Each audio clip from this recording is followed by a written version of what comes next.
memasuki acara yang kita tunggu-tunggu, Maido Hasanah dan doa penutup yang akan dihaturkan kepada beliau Gus Muafiq. Waktu dan tempat kami persilahkan.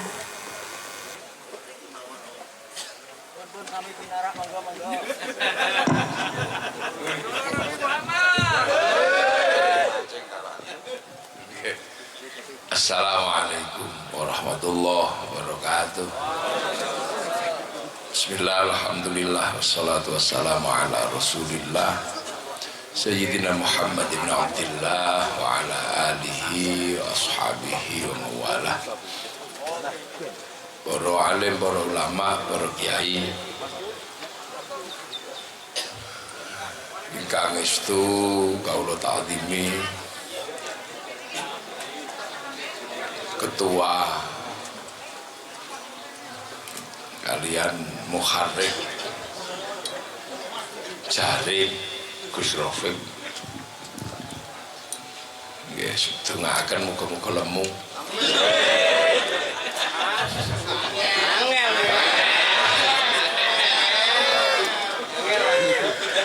Alhamdulillah niki rawuhan saking tebih Gus Farid saking Cirebon.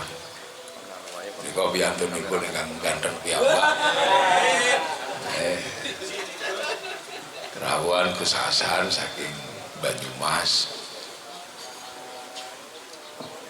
Ndi Pak? Manten anyar Pak.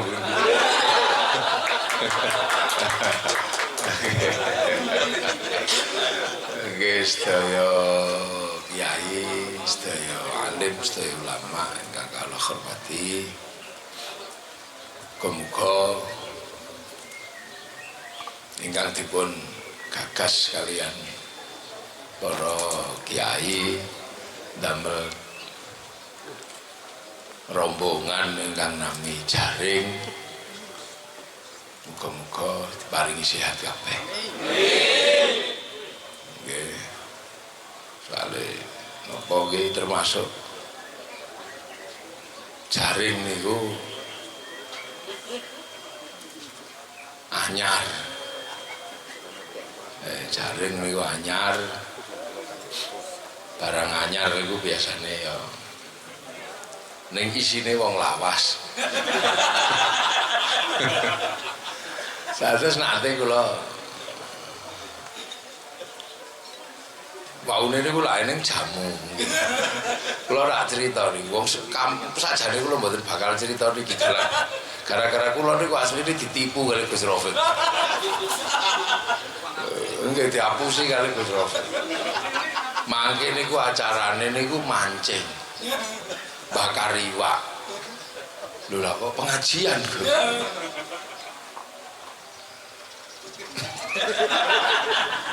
Ya terus niki riyen kan ana jamu.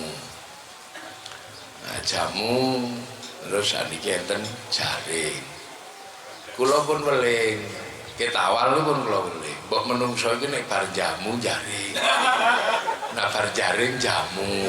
Lho biasa. Tapi jari Gus Rafiq kok jamune pun kedaluwarsa. Lho Gus Rafiq niku yo apike wong niku nek bar jamu Jaring, bar Jaring jamu. Nggih. Dadi sing niku tapi sesuk nggih sesuk Gus masih Jaring iku luwih apik. Aja lali. Yo aja lali. Nggih. Soale teng Alfiyah niku wonten nadom oleh watak tadhiridhom bi ghairi sukhtin fa'iqatan Alfiyata bin Mu'ti niku oleh ning sing ra oleh niku ninggal wa bisa bikin khaizun tafdila mustaujibun sanayal jamilah niku ra oleh. Mula Gus Rafiq waktu niku ra dikei sambutan ngono ya kula niku ya ora oleh mustaujibun sanayal jamilah. Dadi sing lawas iki ya Gus kala-kala dijamu karo aku. Sebab nopo ini tanggung jawab kita ini semakin hari semakin berat. Semakin berat. Sebab nopo nek teng istilah wong pinter. Jadi enten seorang dokter, profesor bener, saking Banyumas. Niku saniki dados salah satu dosen di Gajah Mada. Niku ini mantun diskusi panjang kali kula. Nah, beliau mengatakan namanya Profesor Dr. Munjid, Ahmad Munjid. Niku ngendikake meng awak dhewe iki, sadene awak dhewe niku istilahe benten. Ning mriku niku ngendikake wonten istilah black market Islam. Jadi Profesor Dr. Ahmad Munjid ini ngendikake ada istilah baru namanya black market Islam. Jadi pasar gelap Islam itu ada. Karena apa? Orang ini semangat beragamanya tinggi. Semangat beragamanya tinggi. Sampai patung mawon dijilbabi. Saking semangat beragamanya tinggi. Patung Sampokong di Tuban itu dijubahi. Terus patung Putri Duyung teng Ancol dikotangi, dibehani. Karena apa? Semangat beragamanya tinggi orang sekarang itu. Kuburan-kuburan di Islamno kabeh. Sampai Gajah Mada di Islamno. Ini kan saking semangat beragama itu tinggi.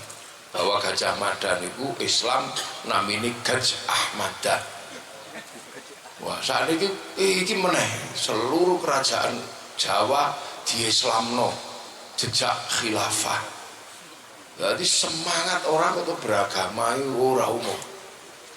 Katok di Islamno, di Cingkrangno. Jadi batuk di Islamno. Itu bahasanya Profesor Dr. Munjid nih. Sing sakjane kan itu kan bahasanya penjenengan sehari-hari itu benar. Tapi penjenengan tidak menggunakan landasan teoritik ilmu positivistik modernis. Lah karena profesor ini lulusan Amerika, lulusan pondok pesantren, nggak apal alfiah. Nah itu menyebutkan semangat beragama nih. Wong namine Gatot dadi Al-Khattab. Wis Islam no. Nah, karena semangat besar tapi potensinya kurang, maka banyak sekali Islam ini, agama ini ada pasar gelapnya. Jadi ustadz yang mumpuni mboten kathah, ndak banyak. Tapi permintaan pasar itu luar biasa. Jadi kiai sing mumpuni, sing luar biasa besar permintaan, tapi sing mumpuni itu tidak terlalu banyak. Akhirnya banyak sekali kebutuhan ini harus terpenuhi. Televisi harus terpenuhi, radio terpenuhi, WA terpenuhi. Untuk apa? Menjawab kebutuhan ustadz ini. Akhirnya di situ banyak sekali masuk, ya pokoknya sakit sekali. Bahkan setiap kirim WA religi langsung diceluk ustadz karena kebutuhan itu. Nah itu nggak bisa dibendung, kebutuhan itu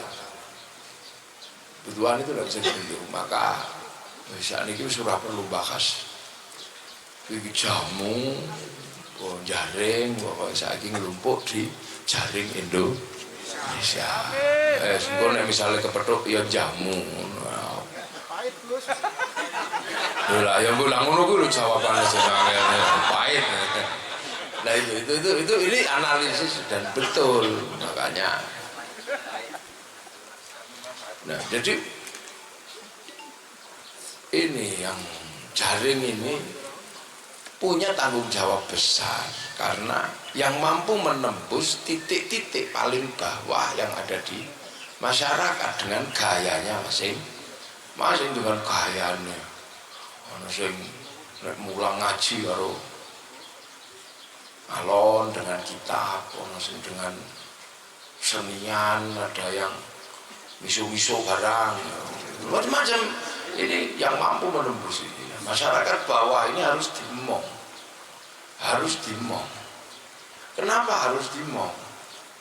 Satu, karena ada orang, ono wong ini senengannya mundur, sukanya balik. Ini jadi sing sering jadi masalah. Islam ini kan zaman Rasul, zaman Rasul diturunkan di Makkah. Nah, sasampune Rasulullah, sahabat ini mulai berkembang, bergerak. Nah, setelah sahabat, tabi'in bergerak lagi keluar jauh, ketemu dengan masyarakat yang berbeda, bahasa berbeda, budaya berbeda, dan tokohnya berbeda. Dan itu terus sampai ketemu dengan nopo bangsa sing ora mampu Arab blas iku ana. Jenenge bangsa Ajam. Iku ora mampu Arab blas, irunge wis ora mampu Arab, bangsane wis ora mampu Arab. Apa panganane wis ora mampu Arab, bahkan mangan kurma ora doyan ngono. Nah, itu didatangi oleh ulama berikutnya, oleh wong-wong berikutnya. Tokohnya beda, tapi semua semangat membawa ajaran Islam. Nah, ini yang disebut al-ulama warasatul anbiya. Makanya terus bisa sampai Wonosobo, bisa sampai Kertek. Yang itu tidak terjadi di zaman Rasul. Artinya bahwa Islam itu ketemu dengan budaya masyarakat itu.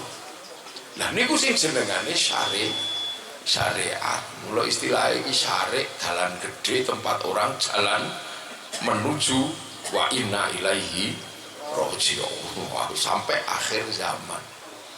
Makanya aktor-aktornya berubah, agama itu aktornya berubah. Rasulullah ini sumbernya. Nah, aktor berikutnya berubah, ganti gaya, ketemu dengan masyarakat Persia, ganti gaya. Ganti gaya. Ketemu dengan masyarakat India, ganti gaya. Ketemu masyarakat Wonosobo, ganti gaya. Ketemu masyarakat ini pun ganti gaya. Gaya pertama unta. Nah, gaya berikutnya mungkin jalan kaki. Nah, ketemu masyarakat Nepal, ora ono unta, ora ono motor, ora ono jalan kaki. Nah, ini ke arah Kathmandu itu jalan kaki. Nah, niku nek wis ngomongke salat jamak ngono ya rada matuk akal. Salat kosor ngono ora matuk, ya wis rada matuk akal. Tapi nek terus Wonosobo Jogja ngono ora matuk akal ngomongke salat jamak. Takut kesasar itu berubah masyarakatnya itu. Nah, itulah maka terus berjalan agama niku. Lah tiba-tiba sakniki niku wonten tiyang sing balik arah. Jadi balik arah. Jadi iki wis ketemu di zaman ulama, ketemu di zaman masyarakat yang berbeda. Jadi ada orang yang balik arah, kembali ke zaman Rasul, kembali pada Quran Sunnah. Sampean bayangno jalan tol yang dimana orang berjalan merono kabeh, ngerti-ngerti orang sing balik ini, ya mesti tabrakan. Loh, makanya sekarang banyak terjadi benturan sesama kaum muslimin karena ada yang tiba-tiba mundur pop gitu, kembali ke titik awalannya, kembali ke zaman Rasul. Ya kudu kembali wong Islam sedikit lagi. Makanya jadi kafir, kok yang entek meneh ya akhirnya ini mundur. Jadi niki enten wong mundur, mbok alasannya apa? Lah mundur niku nek kula king Jogja, ajeng mriki, posisi masih di sekitar napa nggih sekitar tempel. Mundur itu masih enak karena masih dekat. Slogan itu dilakukan oleh para sahabat ketika mengalami situasi sulit saat konflik antara Sayyidina Ali sama Yazid bin Muawiyah, maka ada slogan kembali pada Quran dan hadis dengan menaruh tombak di atas Quran di atas tombak. Ini masih dekat slogan itu karena masih sama-sama melihat zaman Rasul. Wah ini saiki perjalanan kula wis tekan Kertek yo balik. Lho mumet bawa lain. Ini yang terjadi. Makanya saat ini banyak sekali sakjane niatnya bagus. Karena wong balik itu kemungkinannya dua. Satu bekali kurang. Yang kedua karena apa? Takut menghadapi mati. Bisa wah aku sampai sana petukus Rofik, engko aku dipeta konflik wonge jamu atau orangnya jaring, terus aku mending pulang. Dulu misalnya gitu. Apalagi Gus Farid dari Cirebon ke sini urusannya beda. Cuman tilik Gus Rofik tok gitu kan. Gus Hasan tilik Gus Rofik. Itu membuat orang kembali. Jadi orang kembali itu kemungkinannya dua. Satu karena takut di masa depan, yang kedua memang bekalnya kurang. Wah ketimbangannya sanggup ndak cukup, mending pulang. Lah sekarang yang balik itu potensinya juga dua, karena yang satu kadang bekalnya kurang. Wah yang ngaji ramelu ndak ikut, bacaannya cuman itu saja. Terus tiba-tiba ketemu ustadz yang memang ndak tadi itu, akhirnya ya karena bekalnya kurang balik gitu aja, paling gampang. Makanya orang yang kembali itu rata-rata ya ada yang memang bekalnya kurang. Itu tidak berangkat dari pesantren, tidak apa itu. Tapi ya gelem gandol truk, gitu kan akhirnya pulang. Padahal kalau dia mau gandol truk, mau naik bis apa, dia sampai. Lah kenapa dia nggak mau naik truk? Karena dia dari awal sudah tidak boleh taklid. Tidak boleh ikut. Nek bodoh jangan ikut. Cari sendiri ke sumbernya sana. Lo akhirnya balik rono karena nggak boleh gandol truk. Nah kalau kita walaupun nggak punya bekal gandol truk, meluk ya makanya derek mawon Allahumma katut. Kenapa? Karena istilah setelah sahabat itu tabiin, orang yang mengikut, ittiba. Kita ini kan udah ittiba yang keberapa? Kita ini sudah sebutannya udah tapi panjang. Gus Rofik ini sudah tapi panjang. Ikut Kiai Hashim, ikut Gus Dur, ikut Kiai Hashim. Udah panjang. Udah ikut Kiai Khairon, udah Kiai Asy'ari, ikut Kiai Khairon, ikut Kiai Abdul Wahid, ikut Kiai Abdul Halim, ikut Kiai Sufyan, ikut Kiai Jabar, ikut Kiai Abdul Rahman Lasem, ikut Mbah Abdul Halim Benowo, ikut Mbah Cokrojoyo Sunan Geseng, ikut Sunan Kalijogo, ikut Sunan Bunang, ikut Sunan Ampel, ikut Mbah Ibrahim Asmoro Kondi, ikut Syekh Jumadil Kubro, ikut Syekh Muhammad, ikut Syekh Ahmad Jalaluddin. Udah banyak, ikut Syekh Abdul Malik, ikut Syekh Alawi Amil Faqih, ikut Syekh Mirbat, ikut Syekh Ali Khalid Qasam, ikut Syekh Alwi, ikut Syekh Muhammad, ikut Syekh Alwi, ikut Syekh Ubaidillah, ikut Syekh Ahmad Al-Muhajir, ikut Syekh Isa, ikut Syekh Muhammad, ikut Syekh Ali Uraidi, ikut Syekh Ja'far Shadiq. Loh, ikut Syed Bakir, ikut Syed Ali Zainal Abidin, ikut Sayyidina Hasan Husain, ikut Sayyidina Ali, ikut Rasul. Loh, itu udah tapi panjang itu. Nah, terus mau mundur, ya ikut aja. Nah, yang ini tidak boleh ikut, makanya sukanya mundur. Gitu lah. Jadi makanya orang mundur itu kemungkinannya dua. Maka saya mencari bekal, mumpung masih punya anak-anak kecil-kecil, kasih bekal yang banyak biar nggak mudah mundur. Dan jangan takut di depan. Jangan takut di depan, ini memang masalah kita, masalah masa depan. Makanya dari awal jangan pakai logika awal. Gitu. Kalau tetap pakai logika awal di saat zaman awal ini, zaman awal Islam ada pakai logika awal, yo sampean nggak ketemu. Makanya ada qiyas, ada asasut tasyri', ada maqasidus syar'iyyah. Lu ada fikih, ada usul fikih, ada fikih. Panjang itu apa? Untuk menjadi jembatan bagaimana kita menghadapi masa depan baru. Kalau itu nggak dipakai, sampean akan mundur terus. Itu sampean akan tetap mikir kathok cingkrang, padahal saat kathok cingkrang dianjurkan adalah saat kain tidak ada. Lihat. Sampean masih ngurusi jenggot. Ketika jenggot itu adalah dipakai untuk membedakan orang Yahudi di awal. Lah, maka kemudian itu kita belakang pakai kias, pakai ijma. Ojo mundur ke situ lagi. Jadi kalau mau memanjangkan jenggot silahkan, tapi jangan kemudian menggunakan alasan awal itu lagi. Karena sekarang rabi-rabi Yahudi juga sudah pakai jenggot. Loh, itu kok sejarahnya kan panjang. Orang Islam nggak bisa dibedakan, terutama ketika bakulan di pasar itu susah bedakan mana bakul Islam, maka bakul tidak. Nah, sahabat-sahabat ketemu bakul lunyu nih, tidak umum. Bakul ini lunyu, apa ditipu? Oh, itu pasti bakul Yahudi. Nah, gimana ini ngoknya? Ya cari bakul Yahudi itu gampang kok. Yahudi itu jenggotnya nggak ada. Lah kenapa? Oh, karena dulu zaman Nabi Musa, malaikat Jibril datang ke Nabi Musa, malaikat Israel datang ke Nabi Musa itu kan ditempilin. Kenapa kamu? Udah waktunya dicabut, coba cabut. Pelapor sama ya Allah, Nabi Musa mah apa itu siapa? Mau tak cabut nyawanya kok aku ditempilin. Oh, itu Musa. Kamu jangan macam-macam itu. Aku aja pernah dikomplain sama dia. Itu. Lihat kan Nabi Musa itu kan komplain. Nabi Musa kan suka komplain. Teman-temannya diajak, kamu mau kemana? Aku mau ketemu Allah. Dipanggil, ya sudah yuk temeni. Siapa tahu nanti kalian jadi saksi, biar ajaranku ini gampang diterima karena saksinya ada. Naik sampai di atas gunung, kamu gak usah ikut. Teman aku sendiri yang dipanggil. Nabi Musa naik tuh gitu. Ketemu, panggil. Habis itu turun lagi. Temennya nanya, cuman gitu aja. Iya. Sudah selesai, sudah. Lah kalau cuma gitu aja mestinya aku bawa ajak kan nggak apa-apa. Akhirnya ya Allah buat teman-temanku diajak, boleh enggak? Orang usah, boleh enggak? Ya udah deh naik. Begitu baru pingsan, mati ini teman-temannya Nabi Musa. Nabi Musa komplain lagi, ya Allah, kalau teman-temanku yang jadi saksi ini mati lah. Kalau aku menyebarkan ajaran di bawah, saksinya siapa?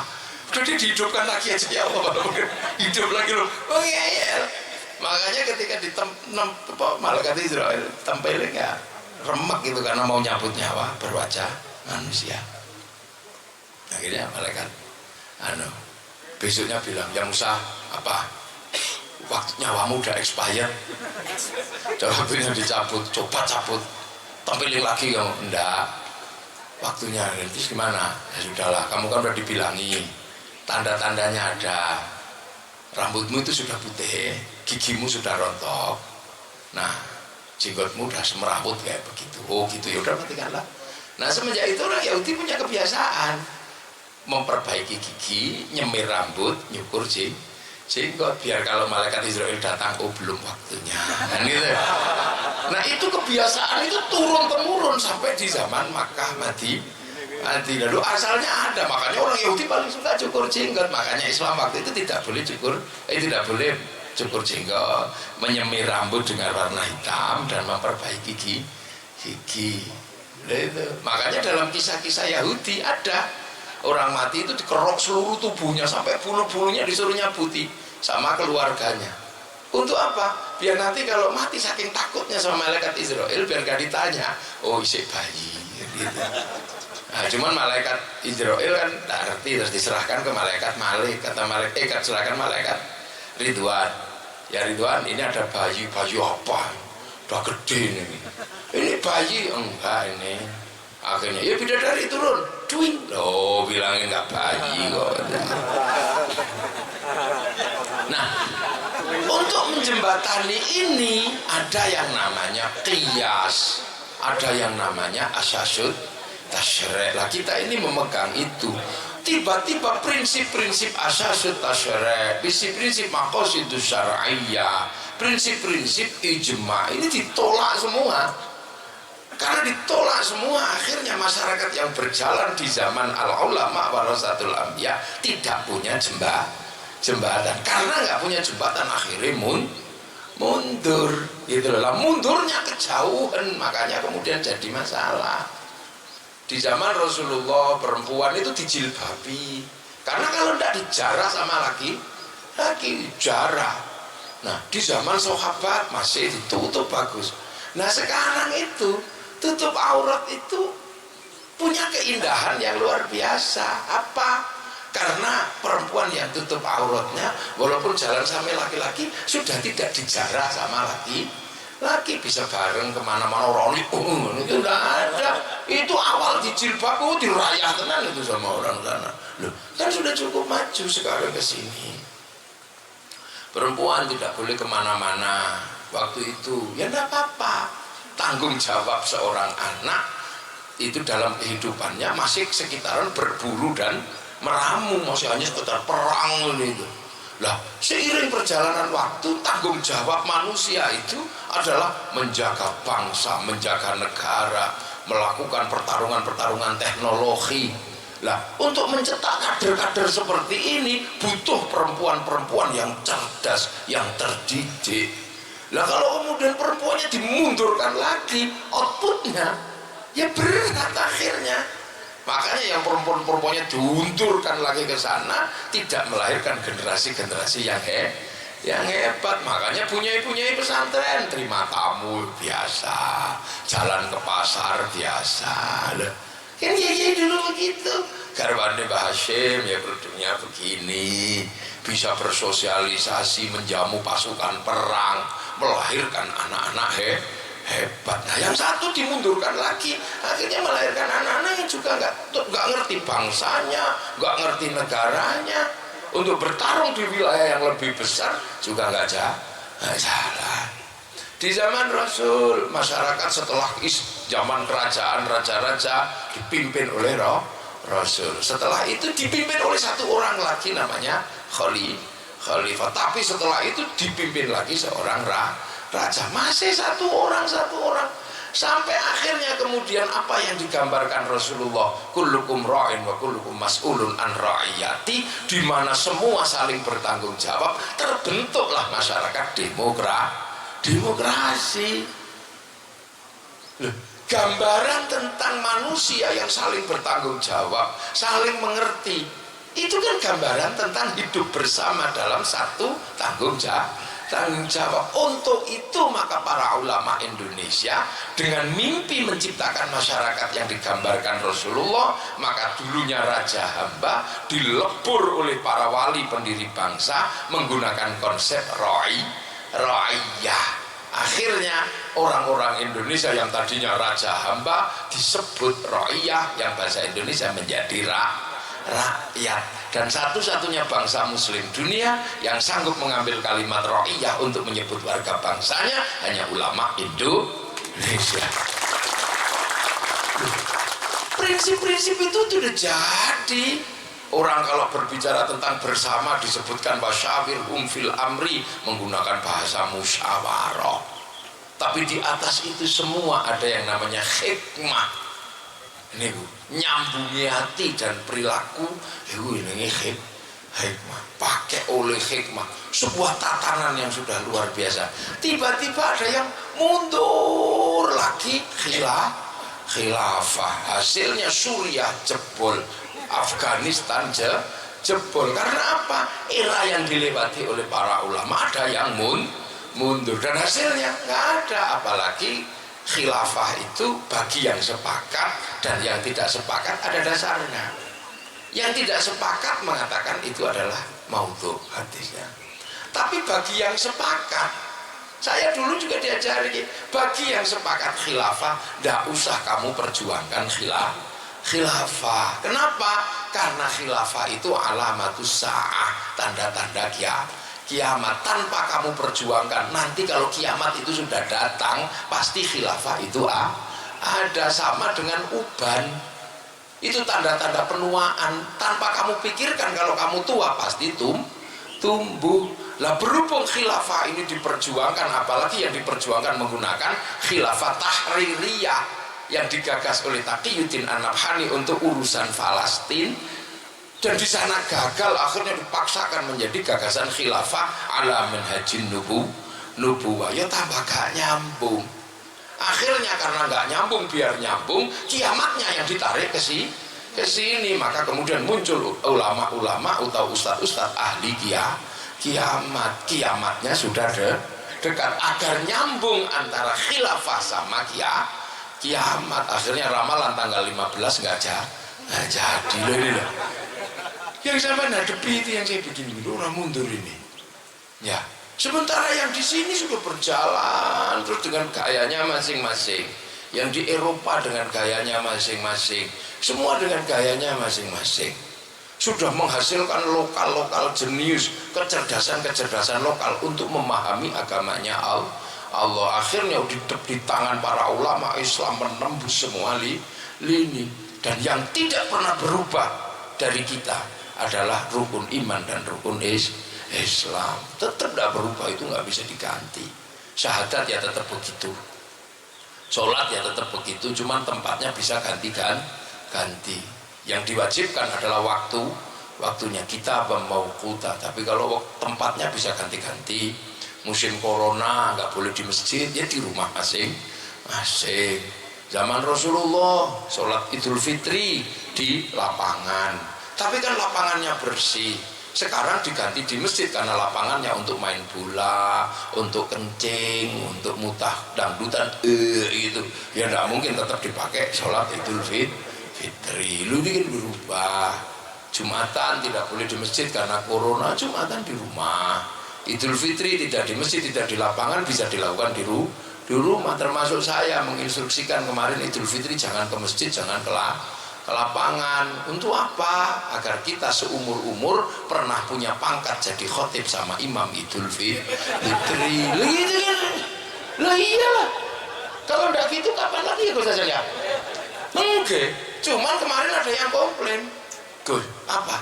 Saya cari buku khutbah Idul Fitri di pasar gak ada yang cocok. Lah kenapa? Semuanya wahai kaum muslimin. Padahal kalau di rumah kan wahai istri dan anak-anakku kan gitu. Ya gantian dewi pas Asyurul Muslimin itu. Akhirnya banyak sekali rumah tangga yang terselamatkan kemarin. Laki-laki yang nakal istrinya nggak pernah percaya sama dia karena ngimami Idul Fitri di rumah banyak yang rukun. Ternyata papi bisa menjadi imam buat keluarga. Lah ini kan ya Allah, lu itu nggak ada masalah nggak di masjid. Haji nggak boleh berangkat untuk sementara, ya nggak berangkat. Wong setelah Hudaybiyah juga nggak berangkat. Cuman saya sama Gus Hasan ini termasuk orang yang beruntung pol. Oke. Jadi saya sama Gus Hasan ketemu di Masjidil Haram. Ya di sana terus. Nggak taunya saya pulang sama Gus Hasan pulang di lockdown itu kan. Jadi kita ini dipanggil kemarin sebelum lockdown. Loh, Wan Fadil juga sama. Jadi wong jaring ini termasuk kemarin yang dipanggil ke sana. Jadi ini, makanya orang-orang jaring ini harus benar-benar cerdas menghadapi situasi seperti ini. Karena semua ini tokoh ini. Kelihatannya aja tokohnya di atas ini, itu tokoh semua.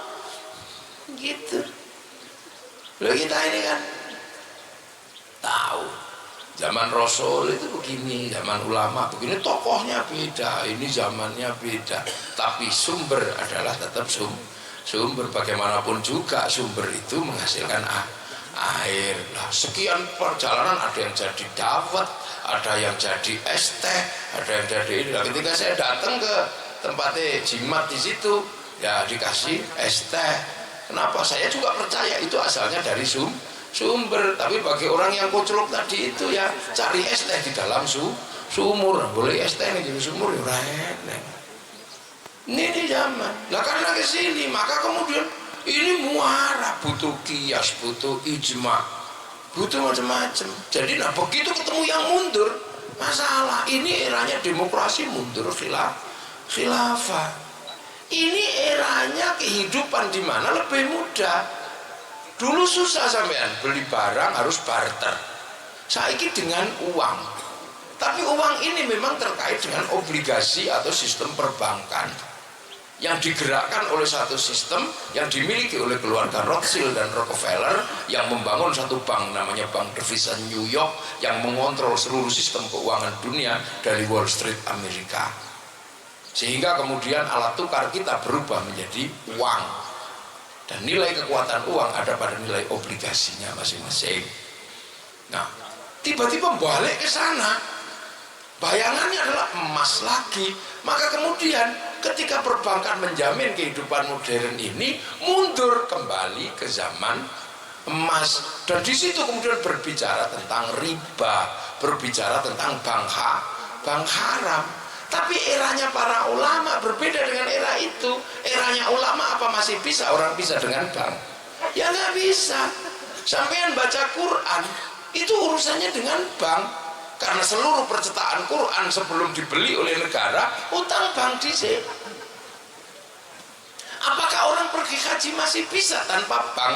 Sudah nggak bisa, karena pilot tidak mau menerima ONH kita, tapi melalui bank. Kehidupan sehari kita pakai uang keluaran bank. Loh, ini makanya kalau kemudian jangan kembali ke titik di mana bank itu haram secara keseluruhan. Gus Farid ke sini pegangannya ATM. Iya Gus ya, ATM. Karena kalau disangoni sama jaring juga cuma ditransfer.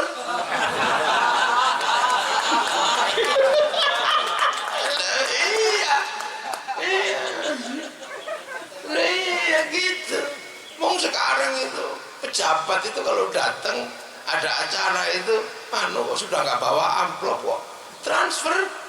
Jadi nyumbang masjid, nyumbang apa, nanti ditransfer aja, ini gitu. Ya kan, makanya kalau pejabat datang istilahnya komuni, kasih, komuni terus kasih. Lah, ini jangan mundur. Gitu. Makanya kalau mundur, ya piye? Nah, orang-orang mundur, nah, sampean ini punya tanggung jawab. Syariat ini terus berjalan. Gitu. Hajinya tetap ke Mekah, manasiknya dia lapangannya masing-masing, manasiknya boleh tapi ke Mekah sana loh. Ini terus kalau dimundurkan, makanya kemudian banyak kehidupan mundur. Gitu. Akhirnya tidak ada kemajuan kaum muslim, ini nggak ada. Ini nggak masuk, udah nggak bisa. Eranya satelit tiba-tiba mundur lagi, gitu. Mundur kemana? Mundur ke celana, mundur ke jenggot. Akhirnya kemudian terjadi perang. Lah begitu perang, yang bikinkan bedil, mereka juga nyawa bedilem dulur munyo, lah bedil-bedilan juga. Nah, ini. Ya, inilah tanggung jawab para ulama. Memang harus ke depan. Gitu. Ini semangat orang luar biasa. Pondok-pondok penuh, madrasah penuh. Karena apa? Perkembangan ke sini. Lah kalau dimundurkan nggak bisa. Gitu. Nah, agar tidak mundur, memang bekalnya harus banyak dan jangan takut menghadapi masa depan. Zamannya para ulama Yahudi, Nasrani, semuanya sudah saling terkait. Tiba-tiba kalau harus kemudian kembali ke zaman Rasul, ini dulu Yahudi diperangi, Nasrani diperangi, Banu Quraidah, Banu Nadir, Banu Quraidah dibantai. Karena apa? Karena mereka ini panjang alasannya. Nah, kalau sekarang kemudian menggunakan logika itu, apa sampai saya iso hidup? Nggak bisa. Orang Suriah masih bisa pergi haji karena naik onta. Kalau tidak naik Pajero Sport masih bisa pakai onta. Tapi orang Indonesia kalau tidak pakai pesawat nggak bisa. Dan pesawat itu Yahudi produknya. Perempuan-perempuan kita siapa sih sampean ya nggak pengen perempuanmu cantik? Kita semua pengen perempuan kita cantik. Dan kecantikan perempuan itu memang bagian dari apa? Kelengkapan mencari seorang istri li jamalia, karena kecantikannya. Tapi kecantikan ini kan ada expirednya. Lah agar tidak expired, ini kecantikan tetap stabil dan rumah tangga tetap sakinah mawaddah, kan butuh namanya make up, butuh namanya bedak. Nah, di era sekarang bedak ini sudah ketemu dengan bedak yang indah-indah. Memaksakan bedak Wonosobo, ya bubar. Wong beras dideplok blondeng kabeh gitu. Bahkan bedaknya harus dari Prancis, parfumnya dari Prancis. Nah, terus itu gimana mundur? Nah, iso. Oh, ini sound system Jepang, kamera Jepang, bahkan peci putih itu buatan Cina. Itu tidak terjadi di zaman itu. kalaupun ada hanya kecil skalanya. Rasulullah berhubungan dagang dengan orang Yahudi, skalanya kecil. Rasulullah hutang apa gadekke barang kepada orang Yahudi. Ini yang kemudian menghasilkan kias-kias, menghasilkan apa? Tidak selik sebanyak sekarang hubungannya. Sampai saya kesini, lu Gus Rafiq itu cuman apa? Cuman WhatsApp, WA tok. Seandainya kalau Gus Rafiq tidak dalam kondisi tertindas, saya nggak datang.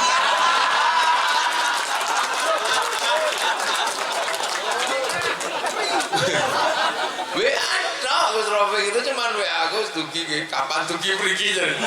Mangke insyaallah pokoke sadurunge mancing. Terus tekan kene dibujuki sih sama Gus Rafiq. Ya Allah Gus sampean cilik bujuki wong gedhe kaya ngene. Sakti Gus Rafiq, tapi ya gitu. Wan Fadil nunggu saya dari semalam tunggu tongkrong. Sampai tongkrongi wong 20 kula nek ra teko bubar. Loh, nggak bisa. Maka itu kemudian menghasilkan terus di WA tok. Loh, WA ini siapa yang ngerjakan?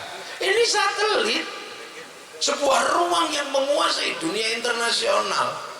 Satelit yang semuanya berhubungan dengan sana. Orang WhatsApp, orang apa, dikendalikan oleh satu mesin.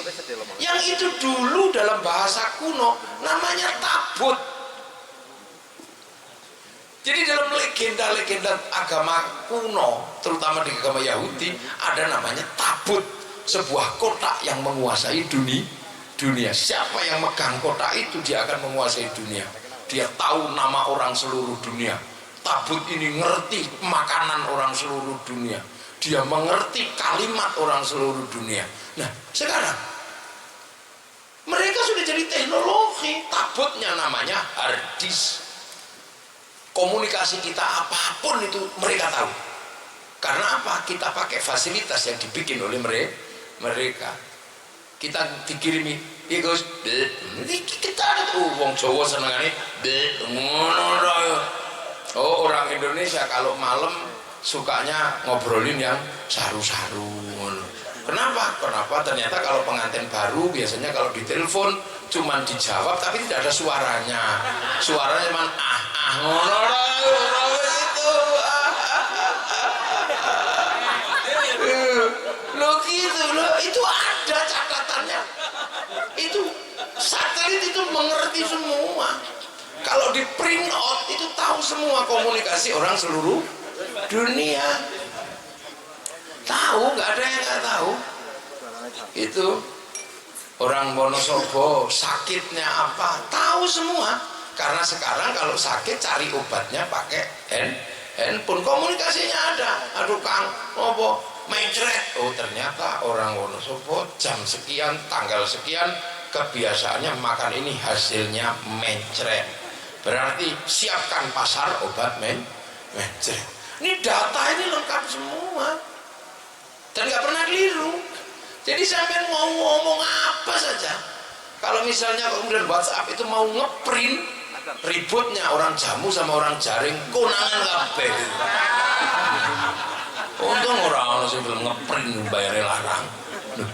Itu tabut dulu. Nah sekarang ini sudah termanifestasi dalam apa? Monggo Beb.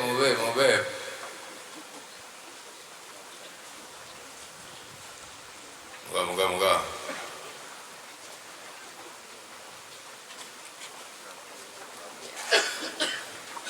Sama para abake pi ra diparani di WA tok ngono ya.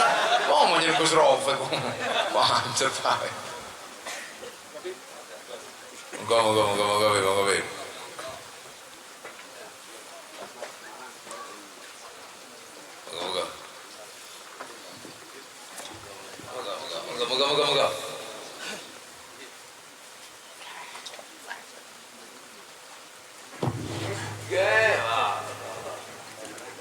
Oke.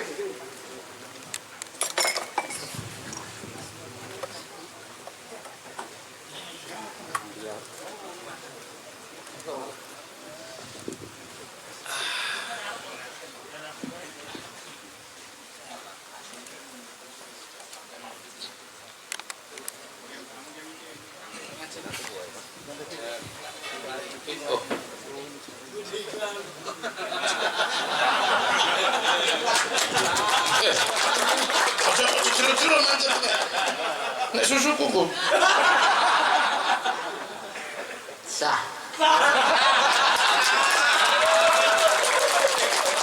Loh. Sini iki lho Gus Rafiq. Lah itu. Jadi kita ini sudah sampai di satu fase yang dilakukan oleh Rasulullah ini bukan menghasilkan disiplin-disiplin ilmu agar orang bisa menghubungkan diri kepada Rasulullah. Nah itu terus ini. Makanya tiba-tiba itu udah ada gitu.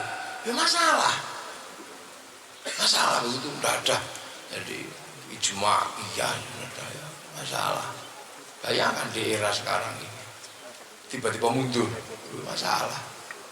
Coba. Dan mundurnya itu nggak bisa di titik start karena secara ilmiah itu susah. Lompatan hermeneutika loh nih, lompatan hermeneutika yang 4 kali tiba-tiba ditembus ke titik awal, nggak bisa. Jadi satu yang namanya real life nih, kenyataan hidup, nyatane wong urip. Ini cara zaman ini ya kenyataan hidup Rasulullah yang tahu ya Rasulullah dan para sahabat. Setelah berikutnya itu kan katanya. Makanya menghasilkan ilmu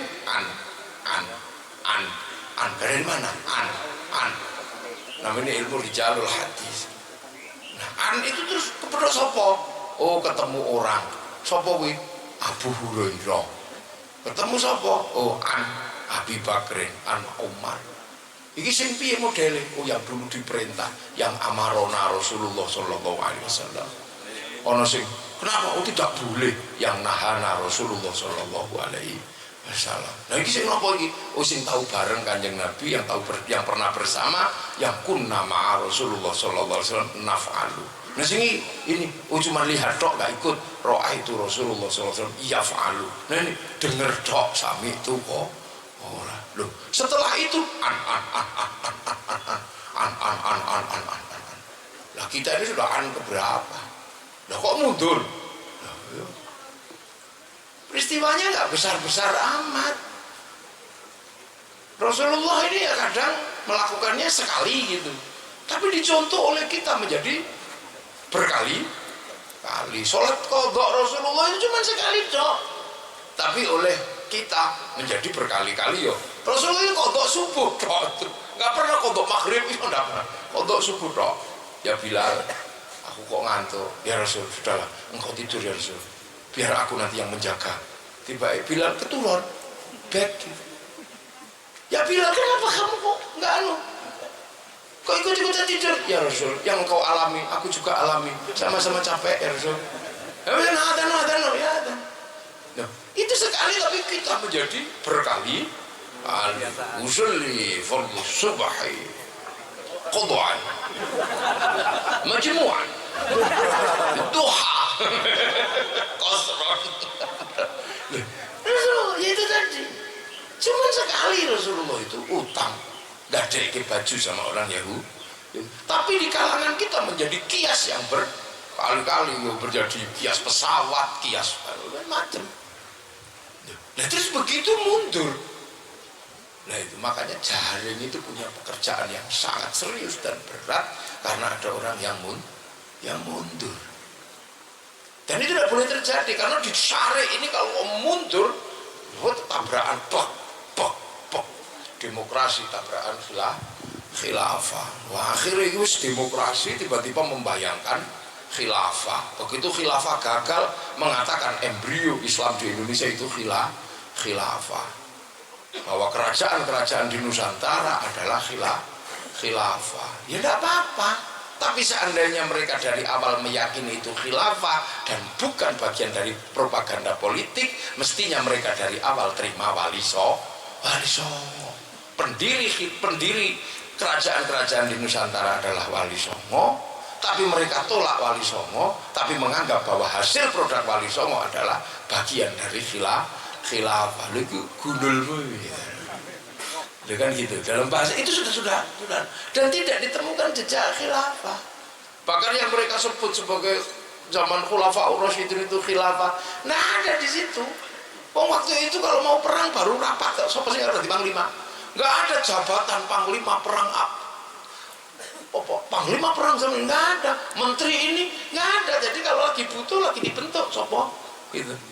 Makanya ketika Sayyidina Ali diberontak sama Muawiyah, itu kalau seandainya waktu itu strukturnya adalah khilafah, atau dalam bahasa mereka itu khilafah, khalifah, itu adalah struktur kekuasaan sebagaimana sebuah raja gitu, pastinya yang melakukan pemberontakan ini dihabisi karena memberontak pada pemerintahan yang sah.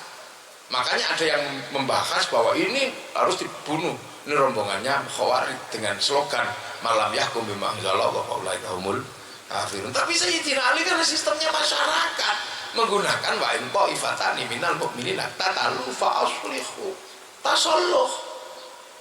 Loh, logika kekuasaan dan logika kepemimpinan kemasyarakatan beda. Nah, sampai dalam situasi itu runyamnya luar biasa. Akhirnya kemudian lahir bagaimana kalau kita kembali pada Quran Sunnah. Nah, mereka masih muda untuk kembali pada Quran Sunnah karena jarak antara Rasulullah dan peristiwa itu masih tidak terlalu jauh. Itu pun sudah masalah karena yang satu ketemu sitati ayamin, yang satu ketemu kun fayakun, yang satu ketemu ala kulli syai'in qadir, yang satu innallaha la yughayyiru ma biqaumin. Artinya lah kembalinya kok malah ruwet. Oh lah, wong itu bukan Quran yang asli lah. Yang asli di mana? Yang asli kan di Lauhul Mahfuz sana. Lah ini makhluk. Yang berani ngomong begitu siapa? Wasil bin Atta. Nah, coba. Wis mani ada orang berani ngomong begitu. Lah ini makhluk, perdebatan apakah Quran dan waktu itu. Itu di generasi awal. Apalagi sekarang. Sampai akhirnya, terus kalau nanti cari kebenarannya gimana? Ya dengan akal. Nah terus, ya kalau benar ya surga. Nah kalau keliru, neraka. Nah kalau kadang benar kadang enggak, ya rehabilitasi. Di mana al-manzilah bainal manzilatain. Lebih liberal dan lebih nekat zaman segitu, tapi masih dekat dengan Rasul, sehingga jejak telapak kakinya masih lebih mulia daripada kita karena masih ketemu Rasulullah, si sahabat. Jadi di dalam rekaman batinnya itu isi ono wajah Rasul itu kini. Jadi sesuk ning akhirat ketemu Rasul ra goleki. Lah awak dhewe sing ndi terus. Kecuali Rasul. Lho al-manzilah bainal manzilat. Sampai berdebat. Nah terus kalau nanti anak bayi itu kemana? Lho bayi itu ya masuk surga wong punya fitrah. Lah surganya gimana wong belum punya amal baik? Ya jelek surganya. Nah kalau bayinya protes kok surgaku jelek? Ya karena kamu belum punya amal baik. Nah kalau dia protes, kenapa nggak dibikin gede ya Allah biar saya amal baik? Enggak, kamu gedenya kafir. Si kafir protes, engkau nggak adil ya Allah, kamu matikan kecil sehingga tidak kafir. Bukankah kau tahu saya gedenya kafir, kenapa nggak dimatikan kecil kayak dia? Macet. Loh, itu di zaman itu sudah seperti itu. Loh, tiba-tiba slogan itu dipakai oleh orang sekarang. Makanya ketika slogan itu nggak bisa, akhirnya Mu'tazilah nggak kepake. Dia bisa dipakai lagi ketika mendekati Al-Ma'mun, masuk di kekuasaan. Maka kemudian lengkap asasul khomsah, ketambahan amar ma'ruf nahi mungkar. Maka yang bisa memaksakan ideologi seperti ini adalah negara. Maka kemudian menggagas pertemuan antara gagasan dan negara. Jadi gagasan-gagasan kembali yang tidak masuk akal itu tidak bisa diterapkan di masyarakat secara tanpa paksaan. Makanya kalau mereka membayangkan tentang ajarannya ini hanya bisa dipakai kalau punya kekuasaan. Maka nalar kekuasaan ketemu dengan nalar teologi yang seperti ini. Nah itulah yang kemudian menghasilkan black market agama. Beraiso.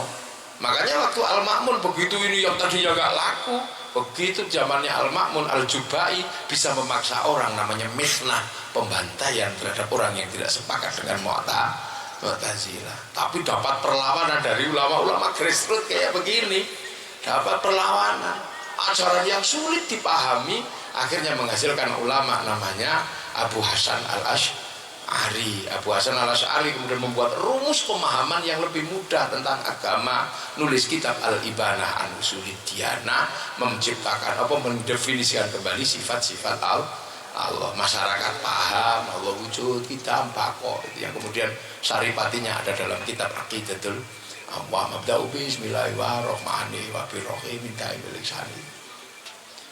Itu lah sama para ulama-ulama ketika Islam menjadi rumit, dungane wong mati ra tutuk, tapi ngislamno Gajah Mada sing wis mati. Ini kan terus ini bid'ah, ini apa masyarakat runyam. Maka kemudian agar Islam menjadi mudah kembali dipahami, ulama-ulama membuat gagasan sederhana Islam Nusantara. Loh itu loh. Jadi caranya, lah seperti apa? Ya seperti sekarang bulan Syuro ini. Islam Nusantara itu ya begini. Dulu pakai jet-jet beliau yang datang ke sini membawa Islam. Kelakuannya baik-baik. Orang Jawa tertarik. Aku mau ikut ya, kamu ya. Terus kan mestinya nanya kayak kita gini kan, mau sampean pesek kayak gitu. Tiba-tiba ada yang datang hebat-hebat hidungnya mancung-mancung, kan mesti ditanya, ya apa, jenengan ini dari mana? Kok kulitnya putih, bagus, ajarannya bagus. Dari mana? Oh kami dari Arab sana. Kok terus bisa sampai sini? Kenapa dulu ya? Karena mengalami konflik yang luar biasa. Bahkan kakek buyut kami dipenggal oleh lawan politiknya di sebuah peristiwa politik yang luar biasa. Loh itu kapan? Itu di bulan Asyura. Kami sangat berduka di bulan itu. Maka mohon ya, kami punya duka yang dalam. Oh ya sudah, kalaupun jenengan punya duka di bulan itu, maka kami juga ikut berbelasungkawa. Kami gak akan mantu di bulan itu. Kami gak akan nikahkan anak. Kami gak akan pindah rumah. Dan bulan itu akan menjadi bulan kenangan buat kami. Maka bulan itu akan kami sebut menjadi bulan Syuro. Maka di Jawa ini bentuk penghormatan kepada dzurriyyah. Bahkan bulan dukanya dijadikan bulan Jawa. Cuman Asyura kan kepanjangan. Nah orang Jawa itu nggak suka sama yang panjang-panjang gitu. Maka Asyura jadi Syuro. Itu Zainal Abidin Bidin, ya Ahmad, ya Mat. Itu biasa di situ. Dan itu makanya kalau ada orang namanya Mat itu sebenarnya dari Muhammad. Makanya kalau ada yang ditanya, kamu dari mana? Kamu siapa namanya? Mat Ali ya. Niki Mat Karim. Dari mana kamu? Dari Wonosobo ya. Mat itu Muhammad, jangan Mat tok. Jadi Muhammad Ali, Muhammad Karim. Oh ya Kiai, baru ngerti saya kalau Mat itu dari Muhammad. Nah Wonosobonya mana? Kerteknya mana? Itu loh di kampung apa nih? Kliwonan. Sebelah mana? Itu Kiai, wingkingnya Muhammad Rosa. Oh nek madrasah ya madrasah ngono ae, gak usah tambahin Muhammad Rosa. Lihat. Terus peristiwanya bagaimana waktu itu? Ya, jadi gitu. Wah, udah nggak bisa dipikir. Kakek kami dipenggal kepalanya, tubuhnya hancur. Ya sudah, kalau gitu kita peringati biar itu menjadi kita nggak mengulang. Maka di bulan itu kami akan bertapa. Nah makanya kalau dulu orang-orang di bulan Syuro itu bertapa, tubuhnya dikubur, tinggal kepalanya di atas tanah. Itu bentuk penghormatan. Terus gimana tubuhnya? Tubuhnya bercecer-cecer merah dan putih. Ya sudah, kami akan buatkan bubur merah putih, bubur merah tanda darah, bubur putih tanda tulang. Terus peristiwanya saudara kami meninggal semua, yatim semua. Oh lah ya sudah, karena yatim semua, maka agar kami tidak lupa, di bulan itu kami akan melakukan santunan anak yatim. Hebatnya penghormatan ulama-ulama, penghormatan orang Jawa di sini, saking cintanya pada dzurriyyah Rasulullah. Loh, orang di mana di semenanjung Sumatera sana membawa namanya tabut-tabut gitu, jadi kayak keranda-keranda gitu. Karena dulu tidak bisa dihitung berapa keranda yang dipakai untuk mengangkut cucu-cucu Rasulullah. Loh, itu caranya orang sini. Loh itu. Tapi kemudian orang sini melakukan itu semua tanpa menghujat. Karena apa? Itu peristiwa yang terjadi di Persia. Kami mengenang peristiwa itu semua, tapi kami tidak menjadi Syiah. Kami tetap Sunni, tidak menghujat sahabat, enggak, biasa aja.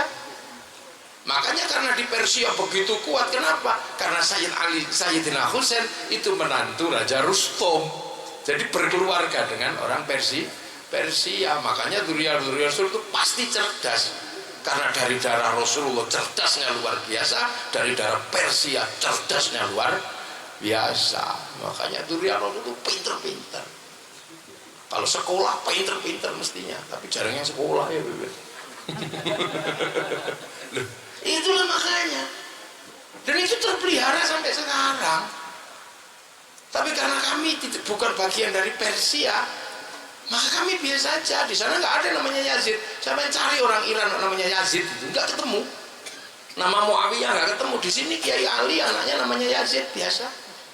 Makanya jangan mendikotomi Syiah Sunni di Indonesia. Susah, Syiah itu berkembang di negara manapun karena dia lokal jeniusnya orang Persia.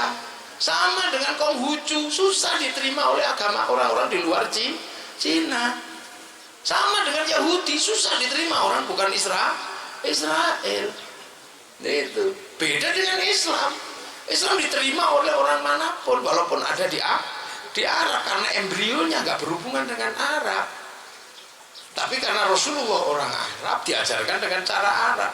Tapi kalau ajarannya kan universal walaupun tumbuh di Arab. Syahadat itu asyhadu an la ilaha illallah wa asyhadu anna Muhammadar Rasulullah. Loh kok itu apa hubungannya karo Arab? Tidak ada. Arab itu Tuhannya banyak. Tapi Islam diajarkan dengan satu Tuhan. Ngomong Arab ya bingung waktu itu. Begitu. Tuhannya kelihatan tiba-tiba tidak ada. Tidak nampak. Sholat itu sulit bagi orang Arab waktu itu karena biasanya sholat atau sembahyang itu ngadep patung. Tiba-tiba Rasulullah mengajarkan sholat tidak ketemu patung. Apalagi diajarkan toharoh. Orang Arab pusing waktu itu. Udah susah air disuruh toharoh pakai air, diminum aja susah malah disuruh mandi. Apalagi kalau jinabat, padahal di sana jinabatnya nggak kayak Wan Fadil. Ya kalau di sana jinabatnya ya semalam 8 kali. Ya kalau Wan Fadil paling ya seminggu sekali.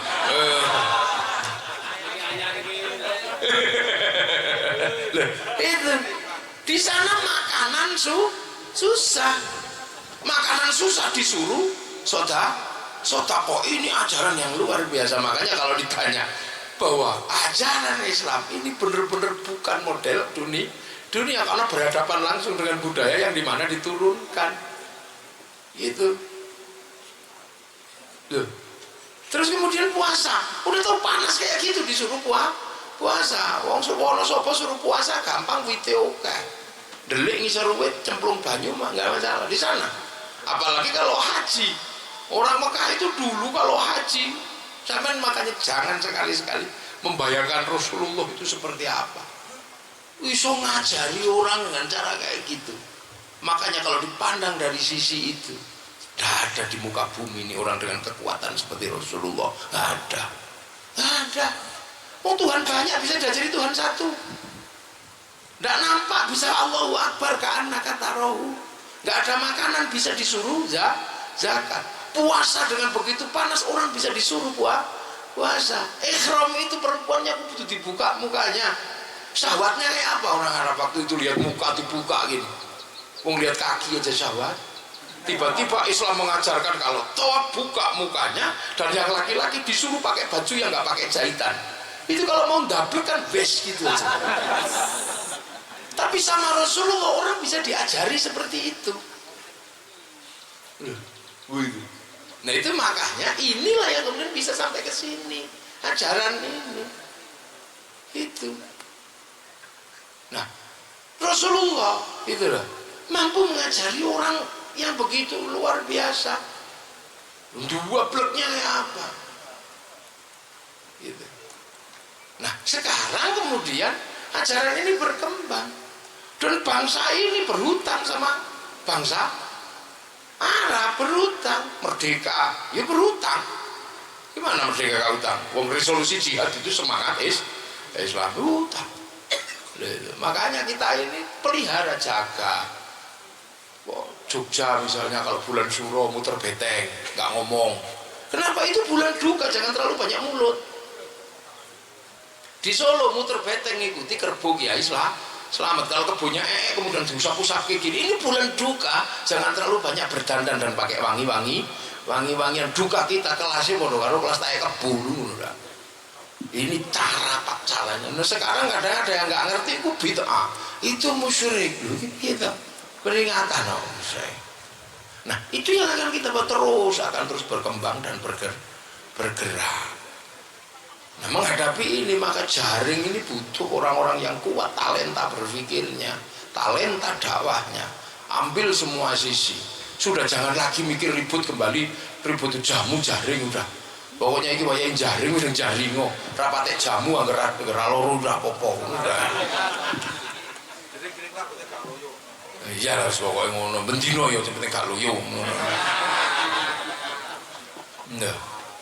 Nah ini perkembangannya sudah seperti ini, udah umat sudah mengerucut begini, nggak bisa. Nah menghadapi situasi seperti ini, makanya para ulama dulu sudah diwanti-wanti oleh Rasulullah. Itu wanti-wantinya yang sederhana, mayuridillahu bihi khairan yufaqihu fiddin. Siapa yang dikehendaki baik oleh Allah dikasih ngerti dalam urusan agama. Lah khaironnya nakiro, khairon itu kalau nakiro maknanya khairon kamilan, kebaikan yang sempurna. Manusia itu nggak sempurna, maka kebaikannya nggak mungkin sempurna berdiri sendiri, hanya Allah. Kebaikan manusia itu bareng karena sempurnanya kehidupan itu bareng. Gus Rafiq hebat, kalau orang paling hebat lah hari ini, orang paling baik lah. Wong iso ngumpulno wong semene, maka kemudian Gus Rafiq berhak mengatakan aku yang paling hebat hari ini. Ki Ageng selunta-seluntu. Gus Rafiq undang loh. Pak Ahmad aja cuma di WA datang. Itu kalau nggak orang sakti nggak bisa.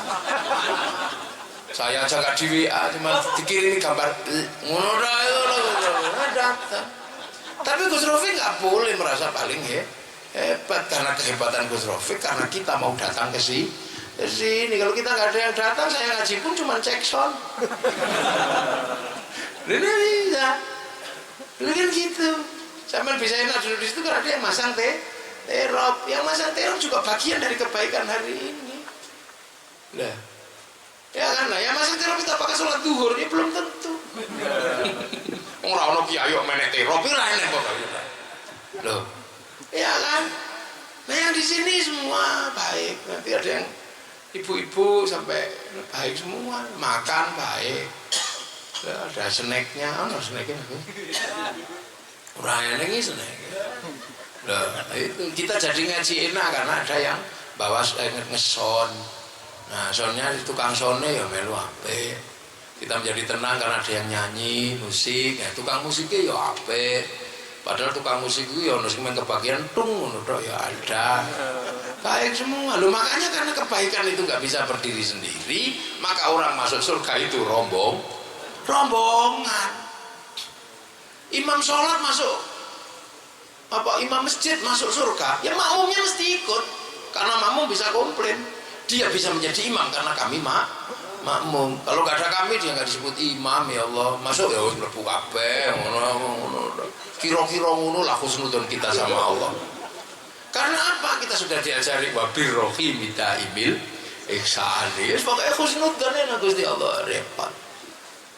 Jadi makanya masuk surga itu rombongan, bareng-bareng, zumaron itu ya karena kebaikan itu nggak bisa berdiri sendiri. Makanya makan aja Allahumma barik lana. Padahal keselak dewi tapi barik lana. Yang masak siapa, yang nanam siapa, yang bikin sambal siapa, yang bikin cuek siapa. Cowek dari tanah liat waktu bikin airnya kurang dikencingi juga kita nggak ngerti. Lah itu ada ibu-ibu di belakang, ada ini.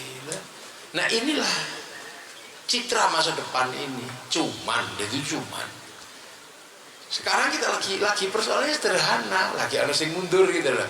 Ada sing mundur, sing mundur ben kono sik ben sudah kita nyamping aja. Tapi nek dipaksa dituabrak ya gak apa-apa, tuabrak genti ngono iki ingkirno ngono ae. Enggak apa-apa, kadang itu biasa lah, jadi tinggal nanti diwasiti sama pemerintah itu. Wasitnya apa? Itu kondisi real terkini. Maka tanggung jawab jaring itu berat karena menjadi ujung tombak dari agama Islam dan cara yang seperti kita di sini ini. Nah, kalau enggak ya ada yang model gaya Sunan Kalijogo, bawa wayang ya ada. Lu kok ono sing komplain? Ada orang Kenapa dengan yang bawa wayang? Apa gitu ya? Sentimen karo buku wayang. Loh ada dengan gayanya masing-masing. Karena umat Rasulullah semakin kesini semakin macam-macam. Ada yang ya Rabbi bil Mustafa balik makosidana isu sore itu. Ada yang asyraqal badru alain, ada yang asyraqal kaunu betiha, terus lah kelem mula pokoknya. Ada yang ora iso maca menggo gendera tok ngene ngono. Iya macam-macam. Pokoknya sing penting ku mate nabi iki digawe seneng. Sing penting seneng kok wis bar seneng terus sembahyang. Ada yang sembahyangnya baru seminggu sekali Jumatan. Ya ada. Sing ngono ya ada kok. Ya ning kene iki ya mestine ya ngono mung ra kondo. Ya Gus Rafiq ya ndak lah. Gus Rafiq itu rajin. Akan belum waktunya aja udah sholat. Lah iya. Belum waktu maghrib itu udah sholat maghrib habis zuhur. Karena kodok yang tadi. Lah yang ngurus jaring. Nah ini bergeser. Nah belum lagi kita menghadapi satu kondisi di mana sing tadi saya ceritakan tentang mengerucutnya bangsa-bangsa ini sekarang punya tanding. Itu dulu yang bagian di sini ini bagiannya Amerika, di sini bagiannya sekarang ada tandingnya bagiannya Cina. Nah Amerika itu kadang masih pakai agama, kadang untuk mengganggu, cari gratisan itu pakai agama, resources pakai agama. Nah besok Cina itu nggak pakai agama karena Cina ini sudah melampaui batas cerita tentang agama karena mereka itu sudah biasa dari dulu ribut agama. Itu makanya kalau Tuhan melarang judi dia bikin dewa judi, Tuhan melarang mabuk dia bikin dewa mabuk, Tuhan kok terlalu berkuasa dinaiki Sun Gokong itu kan berabre. Nah ini zaman ini akan bergeser dan akan berubah. Semoga kita semua bisa melewati ini ya dalam situasi yang lebih kuat. Ujian-ujian umat Rasulullah ini semakin dimudahkan oleh Allah untuk menemukan titik terang, tidak konflik. Nah, itu yang bisa saya sampaikan. Selamat buat jaring, selamat buat Gus Rafiq dan keluarga, selamat buat pengurus semua dari jaring untuk mengemban misi-misi Rasulullah, menjembatani zaman ke zaman, menjembatani Islam dalam bingkai Islam rahmatan lil alamin. Terlun, assalamualaikum warahmatullahi wabarakatuh. Allahumma sholli ala sayyidina Muhammad.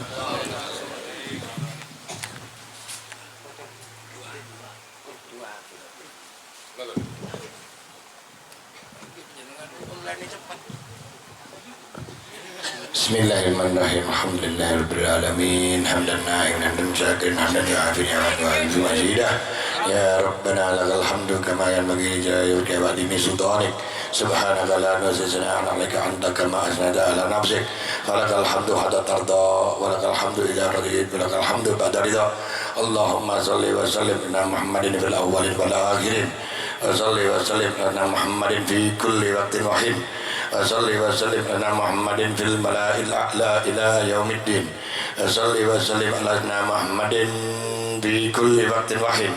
Salli wa sallim ala Muhammadin hatta tarsal arda wa man 'alaiha wa anta khairul warisin. Allahumma inna nas'aluka hubbaka wa hubba man yuhibbuka wa hubba ala kulli amalin yagarribuna ila hubbika wa nas'aluka hubbaka hubba ilana min anfusina wa ahlina wa ma'barid ala afidina. Allahumma inna na'udzuka min fitnati jahannam. Allahumma na'udzuka min fitnati dunya wa fitnatil qabr wa fitnatil masiihud dajjal. Allahumma na'udzubika fi kulli dhisar wa natra'u bika fi nahri wa nasta'inuka alaihi fakfina syarra kulli syai'in ajilan bima syi'ta wa kaifa syi'ta wa aina syi'ta innaka ala kulli syai'in qadir wa bil ijabati jadir. Allahumma shlih ummata sayyidina Muhammad. Allahumma arham ummata sayyidina Muhammad. Allahumma astur ummata sayyidina Muhammad. Allahumma anzur ummata sayyidina Muhammad. Allahumma jibur ummata sayyidina Muhammad. Allahumma gfir ummata sayyidina Muhammad. Allahumma farid an ummati Sayyidina Muhammad waj'alna min akhyari ummati Sayyidina Muhammad bijahi Sayyidina Muhammad bihaqqi Sayyidina Muhammad wa ala alihi wa sahbihi wa sallam. Allahumma ya ghafiyal bala ikfinal bala qabla nuzuli minas sama. Ya Allah, ya Allah, ya Allah, ya Allah, ya Allah, ya Allah. Allahumma ya ghafiyal bala ikfinal bala inda nuzuli minas sama. Ya Allah, ya Allah, ya Allah, ya Allah, ya Allah, ya Allah. Rabbana atina fid dunya hasanah wa fil akhirati hasanah wa qina adzabannar wa qina adzabannar wa qina adzabannar wa adkhilna jannata ma'al abrar ya aziz ya ghafar ya rabbal alamin. Wa sallallahu ala Muhammadin wa ala alihi wa sahbihi wasallam bi fadli subhanahu wa rabbil izzati amma yasifun wa salamun ala al mursalin walhamdulillahi rabbil alamin. Al-Fatihah.